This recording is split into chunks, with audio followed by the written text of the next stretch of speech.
Welcome back professor గారు. కూటమి ప్రభుత్వం అధికారంలోకి వచ్చిన తర్వాత విజయంలో జనసేన కీలక పాత్ర వహించిన తర్వాత దాదాపు 6 నెలలుగా అంత కామ్ సార్. అంటే జనసేన నాయకులు కానీ టీడీపీ నాయకులు కానీ క్షేత్రస్థాయిలో కలిసి పనిచేస్తూ ఉన్నారు. అంతా బాగానే ఉంది. సోషల్ మీడియాలో పెద్దగా చర్చ జరగడం లేదు, ఒకరి మీద ఒకరు విమర్శలు చేసుకోవడం లేదు. రీసెంట్గా నారా లోకేష్కు డిప్యూటీ సీఎం ఇవ్వాలని కొందరు, కాదు సీఎం చేసేయాలని మరికొందరు టీడీపీ నాయకులు కమెంట్ చేసిన తర్వాత జనసేన సోషల్ మీడియాలో తెలుగుదేశం పార్టీ మీద నెగిటివ్ పోస్టులు విపరీతంగా వస్తూ ఉన్నాయి. కొంతమంది జనసేన కార్యకర్తలు అండ్ ద్వితీయ శ్రేణి జనసేన నాయకులు కూడా ఏదో పవన్ కళ్యాణ్ మీద వెన్నుపోటు పడవడానికి ఈ టైప్ ఆఫ్ రాజకీయం చేస్తూ ఉన్నారు అంటూ కామెంట్ చేస్తున్న పరిస్థితి. ఈ నేపథ్యంలో అనవసర వివాదాలు, విభేదాల జోలికి ఎట్టి పరిస్థితుల్లోనూ వెళ్ళవద్దు అంటూ శ్రేణులకు, నాయకులకు జనసేన అధినేత డిప్యూటీ సీఎం పవన్ కళ్యాణ్ ఒక బహిరంగ లేఖ రాశారు సార్. ఒకసారి ఆ లేఖ ప్రేక్షకుల కోసం చదివి వినిపిస్తాను. ప్రియమైన జన సైనికులకు, వీర మహిళలకు, జనసేన నాయకులకు నా హృదయపూర్వక నమస్కారం. 2024 సార్వత్రిక ఎన్నికల్లో Janasena party, TDP, BJP, NDA కూటమి సాధించిన అద్వితీయ ఘన విజయం చారిత్రాత్మకం. ఇది కేవలం ఒక్క కూటమి బలం మాత్రమే కాదు, గత 5 ఏళ్ల వైసీపీ నిరంకుశ పాలనపై, పాలకుల అవినీతిపై, సంఘ విద్రోహ చర్యలపై, చట్టసభల్లో వారు చేసిన జుగుప్సాకర వ్యవహార శైలిపై, శాంతి భద్రతల వైఫల్యాలపై, ముఖ్యంగా అభివృద్ధికి తావు లేకుండా రాష్ట్రాన్ని తిరోగమనం పాలు చేసి అప్పుల ఆంధ్రప్రదేశ్గా మార్చడంపై విసుగు చెందిన రాష్ట్ర ప్రజలు సుస్థిరమైన ప్రభుత్వం కోసం, స్థిరమైన నాయకత్వం కోసం, రాష్ట్ర పరిపాలనను, అభివృద్ధిని గాడిన పెట్టేందుకు అనుభవం కలిగిన పాలన, భావితరాల భవిష్యత్తు గురించి ఆలోచించే నాయకులు కలిసి రావడంతో కూటమిపై నమ్మకంతో ప్రజలు 94% విజయంతో 164 స్థానాలు 175 స్థానాలకి, ఎన్డీఏ కూటమికి 100% స్ట్రైక్ రేట్తో పోటీ చేసిన 21/21 అసెంబ్లీ స్థానాలు, 2/2 పార్లమెంట్ స్థానాల్లో జనసేన పార్టీ అభ్యర్థుల్ని గెలిపించారు, కట్టబెట్టారు. ఈ విజయాన్ని ప్రజలు మనకు ఇచ్చిన బాధ్యతగా మలుచుకుని అధికారం చేపట్టిన రోజు నుంచి గౌరవ ప్రధాని శ్రీ నరేంద్ర మోదీ గారి మార్గదర్శకత్వంలో, కేంద్ర సహాయ సహకారాలతో గౌరవ ముఖ్యమంత్రి శ్రీ నారా చంద్రబాబు నాయుడు గారి నేతృత్వంలోని రాష్ట్ర ప్రభుత్వం అన్ని రంగాల్లో సమగ్రాభివృద్ధి సాధించే దిశగా చిత్తశుద్ధితో పనిచేస్తోంది.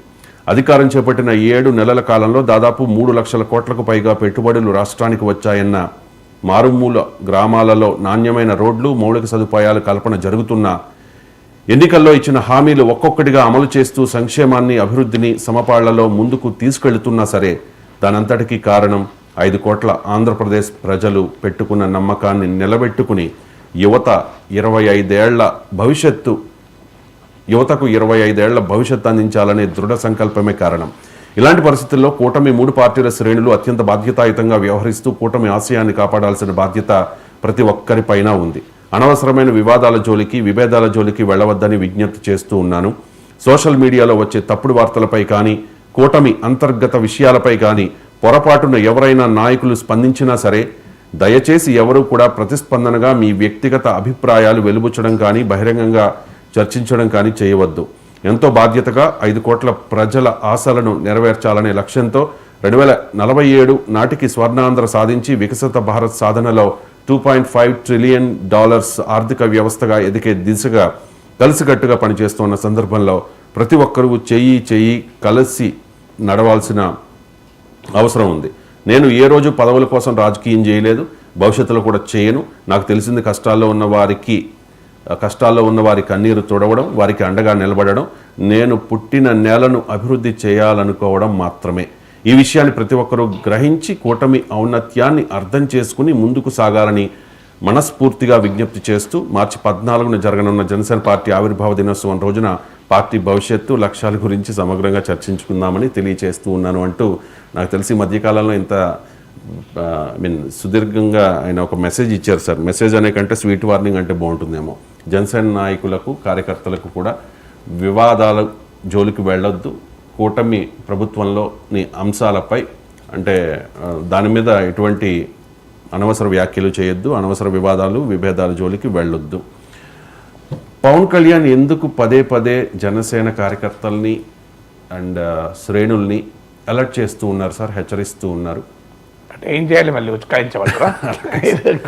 అంటే చాలా మనకు నాకు తెలిసి నేను అనేది ఏంటంటే అలర్ట్ చేసినా మీడియాకి బాధే, Yes, sir. ఉత్కాయించినా ప్రొవోక్ చేసినా బాధే. అంటే ఎట్లా అంటే ఓపెన్ గా చేస్తారు. ఏం చేయాలి? అంతే కదా చేయాలి. మీరు ఇప్పుడు ఆయన ఓన్లీ జనసేన కలే, మీరు అందులో లెటర్లో జాగ్రత్తగా చూడండి, అన్ని పార్టీల కూటమి అందరిపైన బాధ్యత ఉందని చెప్పాడు. ఒక రకంగా కూటమి భాగస్వామ్య పక్షాలు, ఇందులో బీజేపీ చర్చలోనే లేదు. ఈ డిప్యూటీ సీఎం లోకేష్ ఈ గోలలో బీజేపీ లేదు. ఇది ఇష్యూలో తెలుగుదేశం జనసేన మధ్య. సో అందువల్ల పవన్ కళ్యాణ్ జనసేన నాయకుడిగా జనసేన శ్రేణులకు అడ్రస్ చేశాడు కనుక అది జనసేన లేఖలుగా ఉంది, కానీ అది ఇండైరెక్ట్గా తెలుగుదేశం వాళ్ళకు కూడా చెప్పాడు. ఎందుకంటే కూటమి అందరిపైన బాధ్యత ఉంటుంది అన్నాడు. జనసేన వాళ్ళకు ప్రత్యేకంగా ఏం చెప్పాడు? ఎవరైనా నాయకులు స్పందించినా మీరు స్పందించకండి అన్నాడు. కానీ సమస్య ఏంటంటే ఎవరైనా నాయకులు స్పందించకుండా ఉండమని చంద్రబాబు నాయుడు కూడా చెప్పాలి కదా. ఇలాంటి లేక చంద్రబాబు నాయుడు కూడా తెలుగుదేశం శ్రేణులకు ఇవ్వాలి మెసేజ్. మీరు ఈ స్టేటస్కో ఉంటుంది. 2024లో చంద్రబాబు నాయుడు ముఖ్యమంత్రిగా, పవన్ కళ్యాణ్ ఉప ముఖ్యమంత్రిగా,